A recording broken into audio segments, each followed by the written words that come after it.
Hey guys, surprise. I figured I'd do a live one because I messed up so much yesterday. Just whatever. Like I got two lousy videos out yesterday on a Thursday for crying out loud. So needed to get a whole lot more videos out, and I just didn't. So I've got videos coming out until 7 o'clock tonight. But I did want to throw in the Exiles really quick, and I just figured now that all those are scheduled to come out and I can actually start doing stuff, I figured let me at least get Exiles out also. I could see what the creators are trying to do with this comic book, and it's definitely fun. Just full disclosure, it's not exactly my cup of tea. You know what I'm saying? This is a lot like the Naked Gun movies, which I've watched all three of them, or should I say 33 and one third, or three thirds, whatever. I don't know. And what's going on, Red Black Cane? And yeah, like I just don't like the Naked Gun movies. I don't like that silly humor where people are just like bumping their heads and stuff like that. And while this isn't quite Three Stooges, it's really like that level right before you get to that point, you know?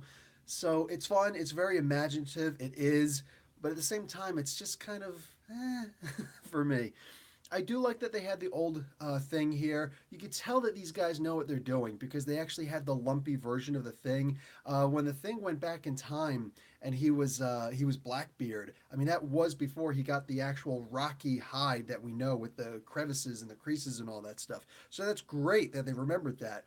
Um, you asked if Domino if you ever got knocked out. I have. Oh, geez. Okay, we'll talk about that tomorrow on the podcast. um, what do you call it? I don't know, man. I like that there's so many twists in here. I do like that, the oh, what the heck do they call him again? Not the life eater, obviously. Whatever, the time eater. There we go. That the time eater shows up and it turns out he's not what we thought he was. So, that was definitely imaginative. At the same time, making it who they turned out making it is just so I tell you, it's ingenious. The idea that when you're talking about something with time, the first thing you think of is this character. All right, it's probably like the biggest spoiler in the world, but I'm not going to finally give you like exactly who it is. If you don't know, then you don't know. All right, read the comic book. What's going on, comics watching? Um, it's so obvious that you're going to make a story about time travel. It's going to be this character, especially when you've got, here's another hint, Iron Lad in the darn thing. It's like, oh God, of course it's going to be this person, right?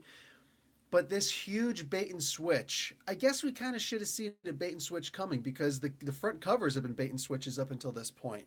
When I saw that they were going to have Blackbeard the pirate, Kang on here, I was really, you didn't think it was so obvious that the person who was actually the main mastermind behind this time travel story. Really, there's the first thing I thought of. I was like, oh God, not another one of these guys' stories. Um, anyway, for me, yeah, that's exactly what I thought. So, seeing anyway, I'm just really glad that they didn't do a bait and switch with this cover because I loved the idea that Blackbeard the pirate was actually Ben Grimm from way back in the day. That was always such a great concept to me back in the Kirby and Stan Lee days. I mean, that was a very early Fantastic Four comic.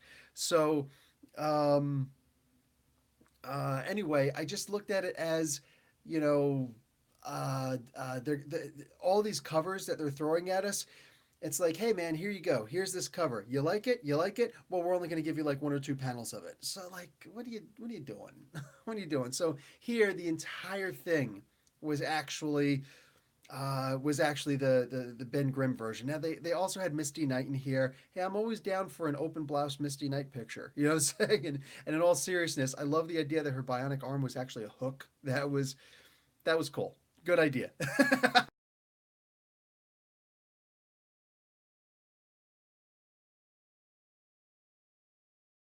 It makes sense. Maybe if he was the parrot instead. I don't know. I don't know. But I do like the version of the Juggernaut that was in here. The Juggernautical. That was cool. Of course, he gets beaten, but who cares? Yeah, like when you get into something like that, it's not a oh they just punked out the Juggernaut again. No, this wasn't the Juggernaut. It was the Juggernautical. So I'm totally okay with it. How incredibly crazy this was. Comics watching the adventure itself in this issue was terrific. Very old school adventure vibes. Absolutely, absolutely. You could tell that Saladin Ahmed knows his stuff. You know what I'm saying? Like he knows what he's doing with a comic book. He knows how to just make a good comic book and have people enjoy it.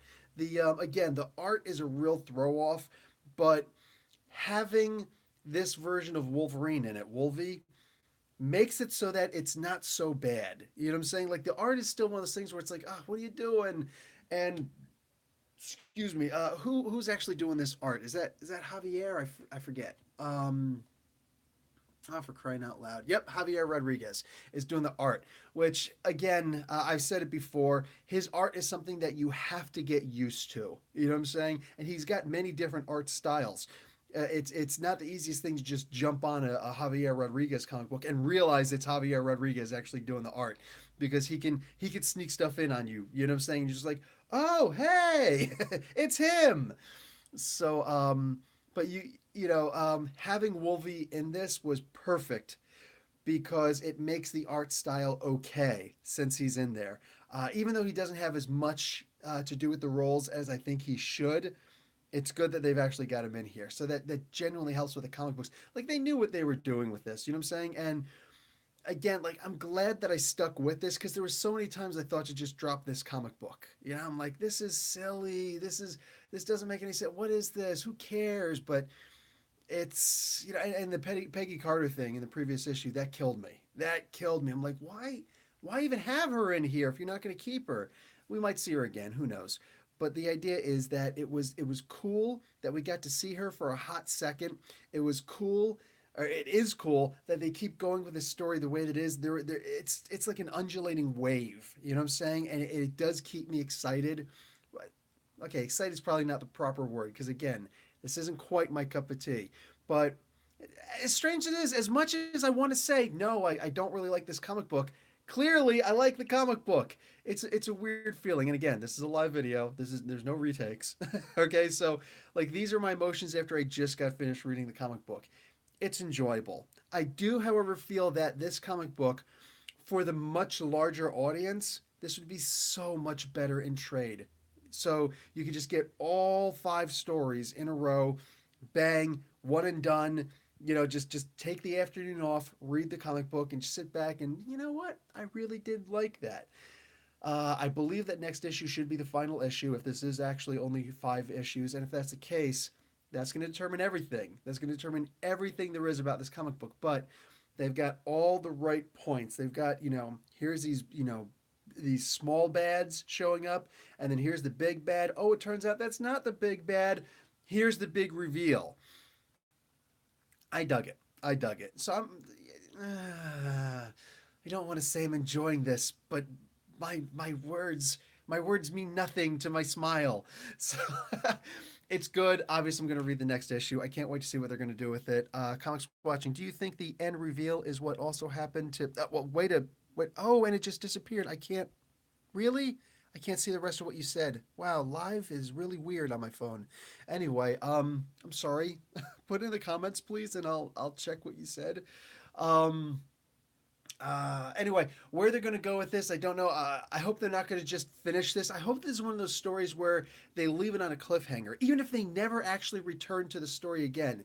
This is the kind of story where I feel if there's just not a total cliffhanger, all right, not a dusty finish. If you're familiar with the WWE and Dusty Rhodes would make one of those finishes where the referee goes, "Well, I just counted to 3 for both. They just pinned each other. I don't know how to solve this. I guess they both win, but they both lose." No, that's not what I want. I don't want a dusty finish. What I want there to be at least something where it's like, wait a second. So you mean the story's not over, even though we thought we won? That's what I'd really like to see. Something like that. Even if they never come back to the story again, because I feel like that's the tone of this comic book. Do a face reveal? What? What do you mean do a face reveal? Not doing a face reveal. Same question I asked in a Facebook group. No worries.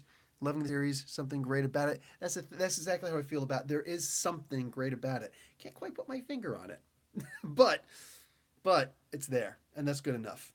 So anyway, I'm gonna end this. I think I just pushed that button up top. I can't remember how to end these. Do I end it like that? No, I think I end it like that. Yeah. Okay, guys. Professor Bill, Comic Book University. Class dismissed.